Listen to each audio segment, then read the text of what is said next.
A Xunta de Goberno Provincial aprobou este xoves o convenio co Concello de Monforte, no que o organismo provincial asumirá os soldos de 4 bombeiros interinos do Parque das Lamas ata a súa integración no Consorcio Provincial. A Deputación convocará a vindeira semana a reunión ca Xunta para adherir ao Parque Monfortino o consorcio, financiado ao 50% por ambas administracións, e que supón o último paso para que a rede provincial de bombeiros este totalmente a pleno rendemento. O organismo provincial tamén aproveitará a sesión para reclamar ao Goberno autonómico a súa colaboración para garantir a cobertura contra incendios na montaña e na Ulloa. Guitiriz acollerá a sede do Observatorio Chairego da Auga. O Concello e a Universidade de Santiago de Compostela presentaron esta iniciativa que ten por obxecto potenciar e promover os recursos da auga, o principal símbolo da localidade. O observatorio, constituído pola Asociación de Investigadores da Auga, a Sociedade Galega de Agricultura Ecolóxica e a Sociedade Galega de Investigadores para o Desenvolvemento Rural, ponse a andar os días 18 e 19 de xullo cun curso de verán que se titula Auga e Territorio, a ruta da auga en Guitiriz. O prazo para apuntarse estará aberto a partir do día 30 de maio na Casa do Concello. A Fundación DIC presentou no Cine Teatro de Ribadeo os vídeos musicais de La Búsqueda de Scala Drinker e New Conclusions de Sun Face, dous grupos de rock desta localidade. Os vídeos foron gravados e editados por profesionais do organismo dependente da Deputación, na que participaron bolseiros da Escola de Imaxen e Son. Neste momento, a TIC está a elaborar outros 2 clips e continuará a colaboración cos grupos da provincia dos que xa recibo numerosas peticións. O obxectivo é apoiar a xóvenes artistas con poucos recursos, ao mesmo tempo que se complementa a formación dos seus alumnos. Máis de 27.000 lucenses redescubriron a provincia coas rutas do quilómetro cero da Deputación nos 3 anos que leva en marcha. O programa medioambiental e financiado con fondos europeos permitiu que todo tipo de colectivos, veciños e nenos descubrisen lugares da provincia descoñecidos para eles, e a gran afluencia de participantes mesmo deu pé á constitución de varias empresas, como por exemplo as Redeiras de Burela. O organismo provincial xa ten solicitados axudas ao Fondo Europeo de Desenvolvemento Regional para garantir a continuidade do programa. A nova fase cubrirá a demanda das 5.000 persoas que hoxe están en lista de espera, en moitos casos para actividades de pago. Seguen as actividades do Logoteando no Río Miño. Esta fin de semana, tanto pola mañá como pola tarde, o programa ofrece varias actividades acuáticas.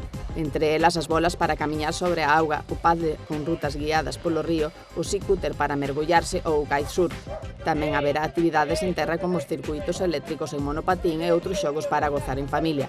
E dentro da modalidade Ligoteando, o sábado á noite terá lugar a segunda xornada de As Noites Máxicas, un paseo en catamarán polo río con espectáculo de ilusionismo e maxia, máis degustación de pinchos. Toda a información para efectuar as reservas pódese consultar na web da Deputación.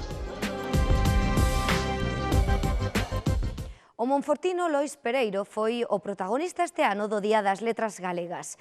Monforte convertiuse este martes na capital galega da cultura. A capital de Lemos acolleu o acto central de homenaxe ao escritor coñecido como poeta punk e a voz dunha xeración que descubriu camiños inexplorados.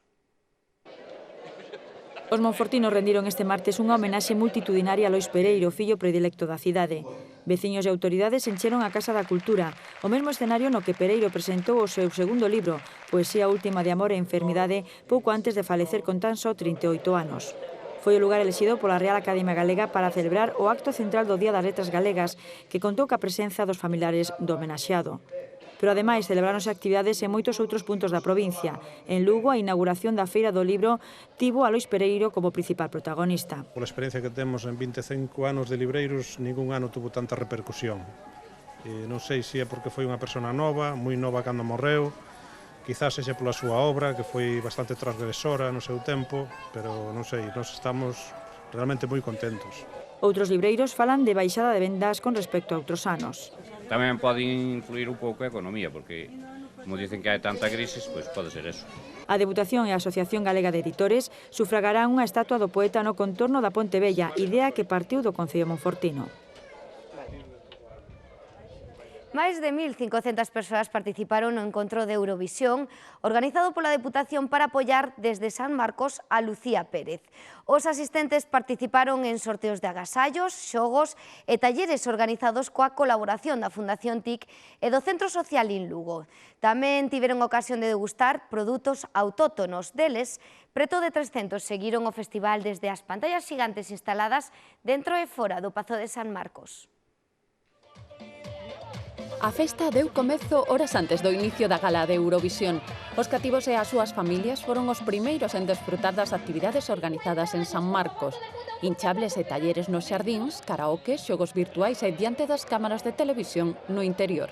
Ahora mismo estaba jugando a que vas borrando paneles lo más rápido posible. Venimos aquí a la Deputación para apoyar a Lucía para que gane en Eurovisión. Nenos e maiores non perderon ocasión de probar os produtos de Lugo Sabe cedidos por varias empresas que acadaron este distintivo de calidade provincial. Me gustó mucho el chorizo, también estoy tomando el jamón, buenísimo. Como los productos gallegos es que, vamos, no hay comparación. Ata San Marcos desprazáronse tamén os responsables galegos da imaxe de Lucía Pérez no escenario, as deseñadoras do vestido e os creadores dos zapatos. Y que nosotras que estamos empezando realmente es un paso súper importante que después de todo el trabajo que hemos hecho para conseguir llegar a lo que todo el equipo de estilismo, de producción, de dirección, de televisión española quería, pues ha sido realmente como una gratificación súper especial a todo eso. Es un zapato tipo salón y bueno, lo hemos llevado a los tonos del vestido de nuestras compañeras Sara Laje y Maru Calderón, ¿no? Porque presentamos más que nada ya una candidatura conjunta, ¿no? Sorteos de agasallos e bailes sucedéronse ao longo da tarde coa ilusión de que, chegada a hora, Lucía triunfase. Bien, a ver si tiene suerte Lucía. Esperemos que tenga mucha suerte.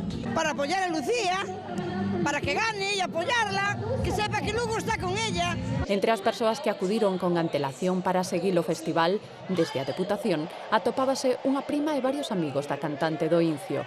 Y contentísimos y apoyándola hasta el final. Chegada a hora, nun salón de actos abarrotado e nos xardíns, o público esperaba ansioso a actuación da primeira galega en Eurovisión. Vine con mi madre, con mi padre y con mi primo y con unos amigos. Y que gane Lucía.